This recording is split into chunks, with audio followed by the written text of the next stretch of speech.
Assalamualaikum warahmatullahi wabarakatuh.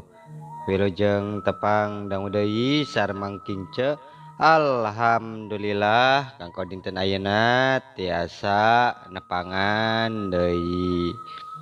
Sateacana dipedar icarios simkuring nganuhunkeun ka saha wae di mana wae ayana mugia dipaparinan kesehatan sareng digampilkeun dina milari rezekina amin. Hatur nuhun kantos like, komen sareng subscribe-na nya hatur nuhun. Mangga urang lajengkeun carios indung budak bagian ka-3 karya MK Aprijal. Kumaha lajengna carios mangga urang kawitan.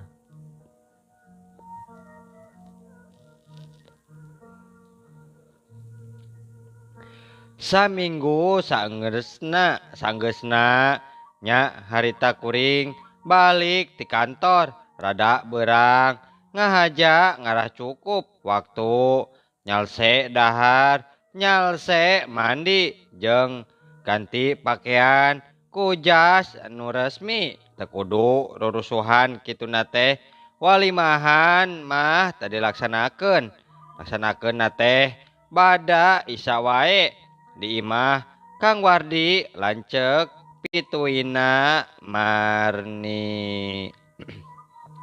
Budak jeung dulur-dulur khususna ceningsih can waka di bejaan engke we atuh sakalian bari indit komo deui tadi basa kuring geus nelepon ka Birum nanyakeun si Neng Romlah cenah ciga kamarina budak teh aya di imah wae jigana ayeuna mah geus nurut budak teh balik ti sakola geus tara ka mana-mana.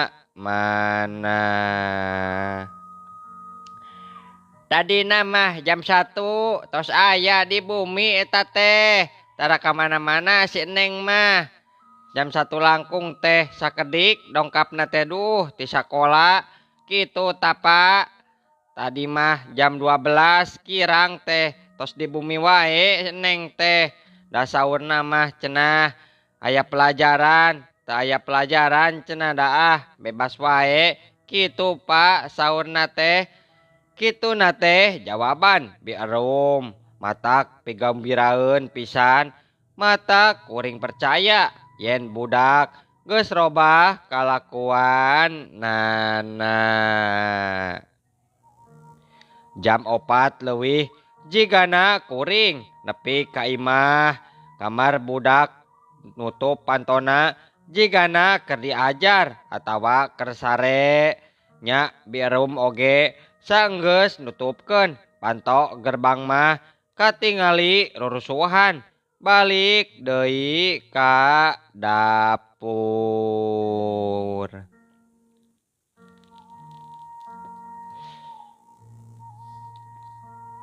Kuring mandi saenggeus nelepon heula ceningsih omat-omatan ka manehna jeung Kang Uce yen poe ieu mah ulah ka mana-mana ku kuring teu disebutkeun rek nanaon-nanaonna mah pokna mah omat-omatan pisan.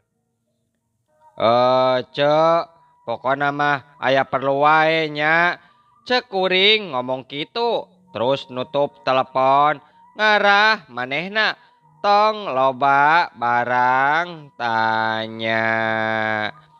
Saenggeus mandi kuring salat asar rengse salat masih di sasamping keneh jeung kaos sangsang terus ka kamar deui rek dangdan make jas resmi nu saminggu ka tukang dirapihkeun di binantu langganan kuring.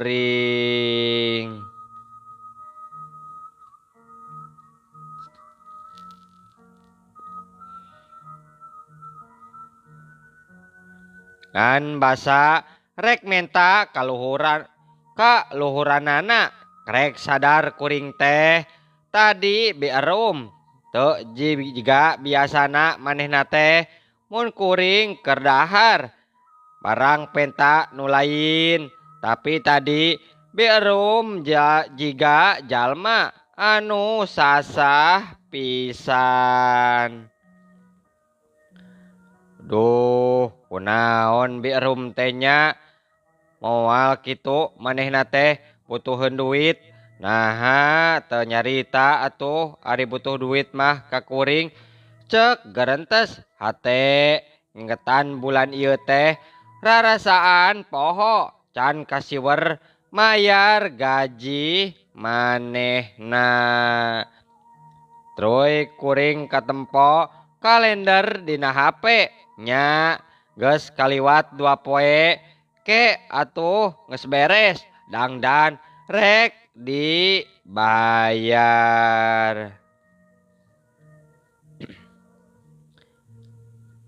Beres dangdan terus keluar kamar tengah aja nempo jam nu ngagantung dina tembok rohangan tengah jam nunjukeun jam 5 kurang saparapat red deui kana panto kamar si Eneng Romlah kareret masih nutup. Neng geura salat asar atuh budak teh burukeun geura salat atuh Neng cek kuring panasaran pantona terus diketok. Neng geura salat heula Neng kaburu akhir ke burukeun panasaran diketok deui tapi eueuh jawaban kituna teh gagang panto dicoba diputerkeun diputer muka panto nah atuh si Romlah eueuh dinya kabur muhunnya Neng Romlah nah muhun.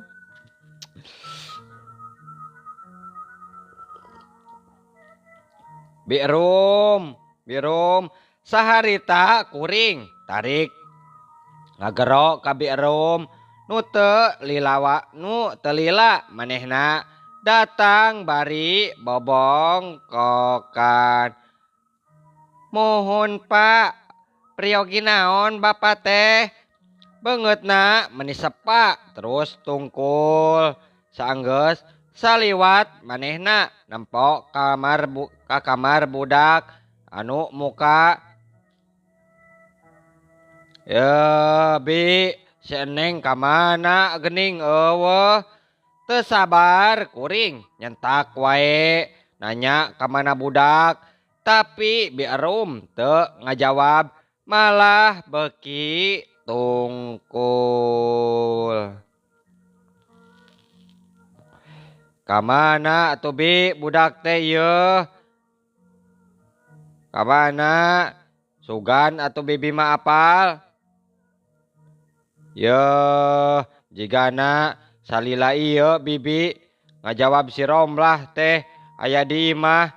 Eta teh bohongnya bi, sing bener atuh. Cek kuring timbul curiga ka biarum geus wani ngakal nyieun carita. Bi jawab atuh bener teu kitu teh. Kuring nyentak deui bari nempo biarum henteu ngajawab wae. Mohon Pak, mohon. Mohon naon? Ngomong anu jelas atuh. Waninya ngabobodo ka Bapak maneh teh Rom. Mohon Pak, Neng Romlah mah hampir tiap dinten uihna sonten Pak. Ngadenge omong kitu nyel kuring ambek. Ngadenge beerum omong kitu bari ngalipetkeun deui beheungna teu wanieun neuteup beungeut kuring. Hapunten Papa, bibi teh tos sering nyarioskeun anjeunna tapi da bibi teh tewantun ari kedah maksa mah tewantun. Pira oge abdi mah pan babu tewantun Pak, abdi mah tewantun Neng Romlah pan Neng Romlah teh putri dunungan. Oh, biarum kumaha atuh ari geus kieu. Kuring oge tetega ari nempo biarum ngomong kitu. Hah, sok aya-aya wae budak teh nya. Nya ka mana atuh, Bi?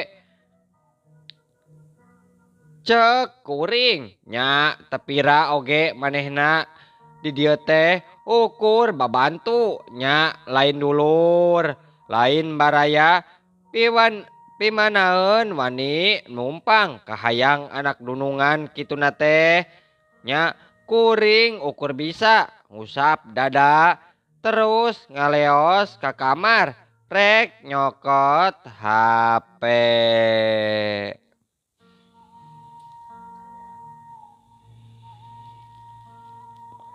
Eh, benar-benar budak teh yeuh jadi badagong, jadi mantangul. Pasti ieu teh pangaruh siratna kurang asem tah siratna teh. Pikiran kuring langsung wae ka wali kelasna guru jungjungnana nucek budak mah cenah geulis lungguh jeung soleha.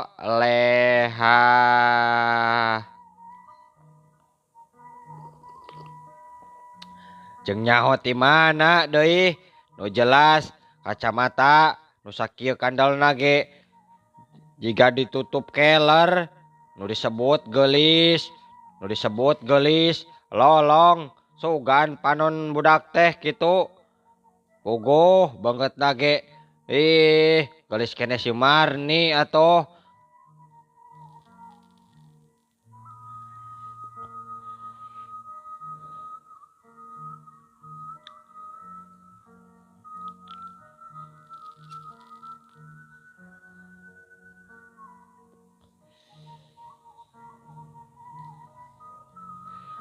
Naon Bapak da teu aya di bumi. Neng Romlah mapan saparantos kajadian dijemput ku Bapak oge harita cek siratna ngajawab kituna teh basa kukuring di telepon.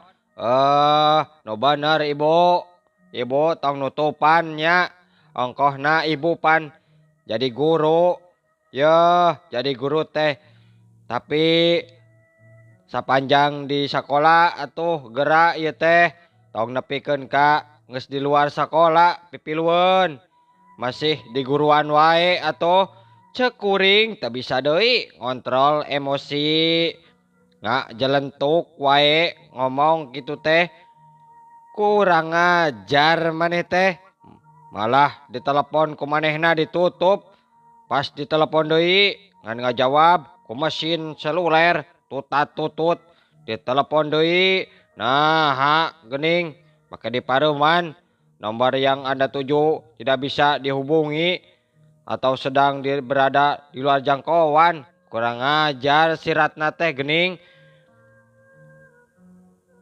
Kuring hampir kesel ambek campur jeung keheul telepon hampir wae dibalangkeun ku kuring ngan kuring teh kaburu sadar lamun kuring terus miara amarah eta sagala rencana bisa runtag saharita.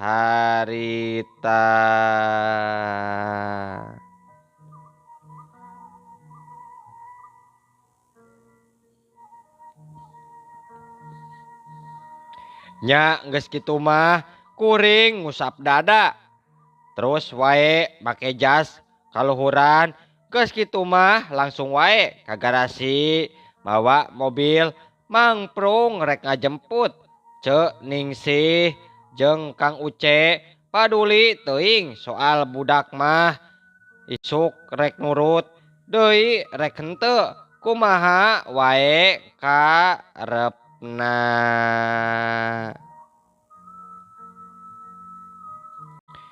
Kuring ngan perlu mikir ayeuna Marni oge jigana sarua rarasaanana ngabayangkeun hebatna engke mun peuting ayeuna mah atuh masalah anyar deui datang basa imah lanceuk diketok-ketok teh eueuh wae nu nembalan imah oge kanteponna sepi eueuh nu ngawaro harita malah awewe kolot tatanggana loba anu ngomong. Neng Ningsih mah sareng Kang Uce mah tak lepat mah Pak. Jam satuan teh arangkat ti bumina da Pak. Teu ka mana ta teh dagarinding. Mohon wartu nuhun. Upami kitu mah Ibu. Cek kuring bari naik deui mobil. Terus mikir maknya rek moal limahan indit sorangan.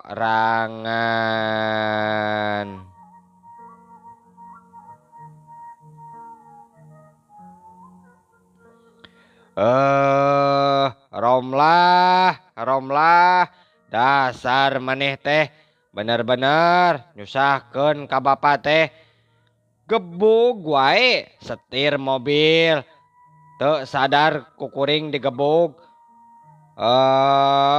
Bingung kieu teh doh ngajak saha atuh cek kuring nanya deui kana hate bari nginget-nginget kawawuhan nu kira-kirana pantes dibawa ngabesan gantina Kang Uce. Tapi sadar waktu geus makin sempit wae geus nunjukkeun tabuh 7 sukurang saeutik geus eueuh waktu keur ngajemput sasaha malah nambah dosa deui salat magrib ge tadi kaliwat da eta atuh beungeut Marni terus ngagoda wae. Cenah cek manehna pasti ngomong kieu. Kang, sono Kang kuring teh duh mun engkang wungkul anu kacipta nya aya digigireun abdi Kang. Aduh, eta jeung eta wae nu kabayang. Komo harita mah manehna ngomong kituna teh bari nyium pipi kuring sakilat tapi karasana meuni nikmat pisan. Aduh ya Marni nya ya mah dasar rek henteu kitu kumaha atuh apan awakna oge meuni ngagelempeng padat pisan komo engke mun diranjang panganten mindoan teh meureun terus minuhan silamunan pan kuring jeung manehna ibarat sawah anu kaholodoan panjang taneuhna garing careunghap tarelaan deui hayang kacayan deui nya antuk dramah kuring mutuskeun indit wae sorangan engke mah kumaha engke wae kumaha brehna. Kuring oge sakali ieu deui moal menta bongbolongan ka sasaha eueuh waktu jeung matak aya teu aya gunana pisan.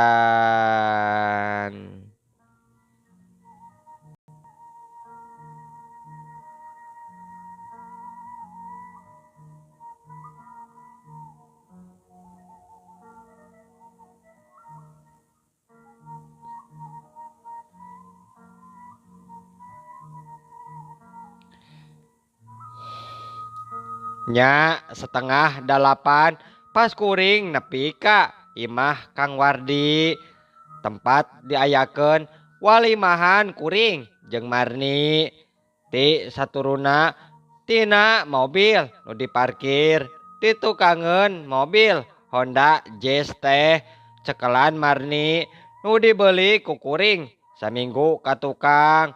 Hate geus teu genah jalma hampir kabeh narempokeun ka kuring. Meureun aneh ningali calon panganten datang ngalagaca eueuh saurang urang acan.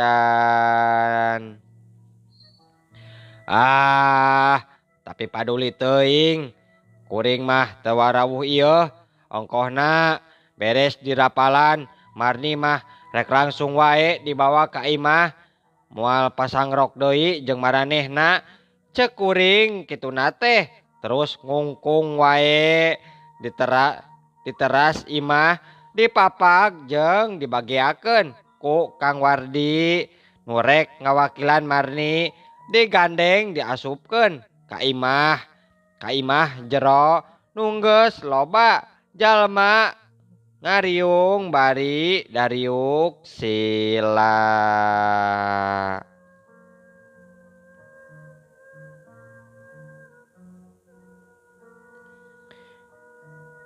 Nya kuring oge terus diuk di antara maranehanana. Terus aya anu saurang nanya, nyari wae teh Jang, teu nyana keluarga atuh. Nah teu sakantenan kitu.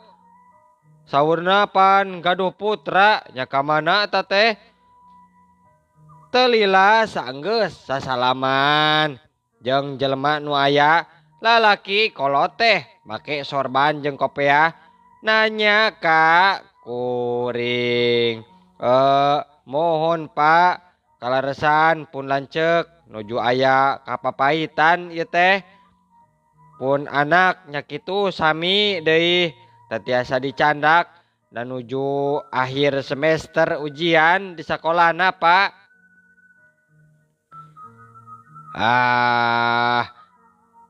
Nya kitu teu naon atuh Jang. Da lain rek kawin ka parawan atuh atawa bujang ieu mah. Ayu sahayuna wae nya. Badina lalaki mah ngalagaca oge teu masalah. Da teu perlu diwalian nya.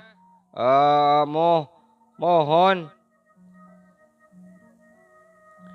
Ayo Jang Wardi keluarkeun atuh panganten awewena. Karunya tuh Ustad Mansur rek ngawinkeun lila-lila teuing nungguana ongkoh deui kada tereh beres cek kuring rek ngajawab muhun teh kaburu lalaki kolot nu diuk di juru teh ngajorowok bari seuri pisan. Sumuhun sakedap deui.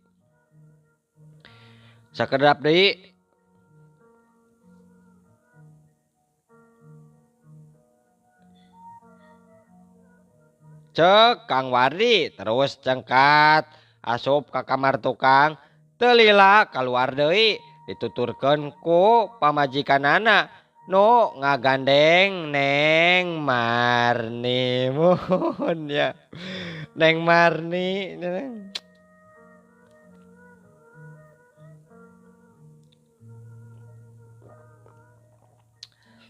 Panon kuring teu bisa ngicep nempo tangtungan Marni harita. Aduh cenah tambah geulis wae di pakaian kabaya burkat warna beureum euceuy kontras jeung kulitna nu tambah bodas. Manehna terus diuk hareupeun lalaki nu make kopiah jeung bajuna sapari cigana eta nu ngaran Ustad Mansur nu tadi disebutkeun lalaki nu di juru.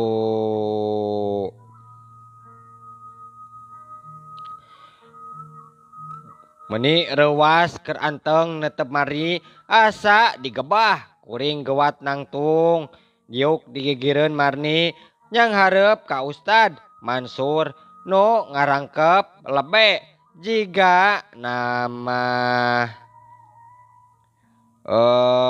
Punten saria Bapak nya teu aya nu diantos deui ieu teh Kang Wardi. Terus manehna nanya ka Wardi nu diuk dibelaheun kencaeun kuring di antara Ustad Mansur jeung Marni. Anu sanesna mah kumaha? Teu aya kaabotan mun panganten urang geuwat wae di rapalan kitu. Teu aya, mangga wae, mangga reang kadenge sora nu haladir. Ustad Mansur oge saterusna nanya ka kuring jeung Marni siap henteuna nya dijawab bareng kuduaan. Tong mah kabeuratan nu puguh mah hayang geura-geura rengse terus gancang balik. Kakarage anggeus Ustad Mansur calangap rek ngucap bismillah nandakeun rek ngamimitian ngarapalan nya kadenge ti luar aya nu ngagorowok sora nu cempreng sora budak awewe nu teu asing deui dina ceuri kuring mah da sering ngadenge ke antosan atuh. Neng Romlah ek naon Neng Romlah nya cek gerentes hate bari ngaliuk ka katuhu nya we Neng Romlah budak kuring nangtung di lawang panto make baju saragam sakola ditetep ku kabeh jalma nu aya di jero imah. Terus kuring nangtung bari ngaliuk ka Marni nu harita beungeutna ka tembong pias jeung rempang-rempeng. Romlah nyaya naon ieu teh maneh moal eureun sia ngahalangan mamah aing teh rek hirup bagja jeung bapa sia. Teu nyangka Marni rek ngomong kitu teh sua sia ka budak bari nolong lempang nyamperkeun ka budak. Mamah anu tega mamah mah tega mamah mah ngabalenjokeun Neng. Mamah mah panjanji cenah moal ngaku deui bapa. Naha kitu Neng ha waktosna seep mamah. Aduh. Mohon nya waktosna cenah kabujing seep. Insyaallah enjing atanapi pageto tiasa dilajengkeun deui dina seri anu ka-4 mangkince ngaturkeun wabillahi taufik wal hidayah. Wassalamualaikum warahmatullahi wabarakatuh.